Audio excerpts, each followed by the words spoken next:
Assalomu alaykum. Ijtimoiy tarmoqdan foydalanayotgan jigarlar, qaddi baland qadrdonlar, hammalaringizni eng ulug' ayyom Ramazon oyi bilan tabriklayman chin qalbimdan. Hammalarga salomni Allohim kuch-quvvat bersin ro'zadorlarga. Yaqinlaringizga sog'lik bersin, tinchlik bersin, yurtimiz tinch bo'lsin. Tovuq bilan shug'ullanayotgan aka-ukalarimiz Samarqand viloyati Katag'on tumanimizdagi bo'layotgan jo'jalarimiz 25 kun bo'ldi, mana bugun 25 kunlik bo'ldi jo'jalarimizga nasib inshaalloh.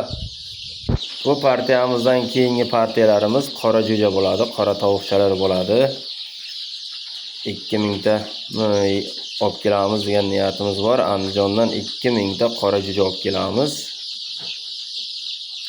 Vodiy tarafdan nasib inshaalloh. Aloqaga chiqaverasizlar, tovuq bilan shug'ullanaman degan aka-ukalarimiz, opa-singillarimiz bemalol aloqaga chiqaverasizlar.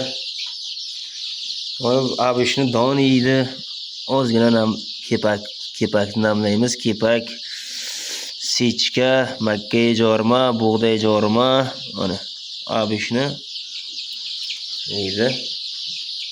Garantiya bor, hammasi garantiyali, sinovdan o'tgan. Kelaverasizlar, aloqaga chiqaverasizlar. Nasib inshaalloh bir 10 kun, 15 kundan keyin jo'jalarimiz bir 2000 tami, yo'q deganda bir 2000 ta, 5000 ta qora jo'ja bo'ladi.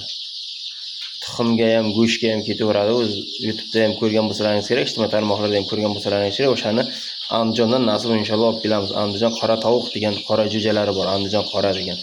O'shalardan olib kelamiz nasib inshaalloh bir 10 kun, 15 kundan keyin. Sog' bo'lasizlar, omon bo'lasizlar.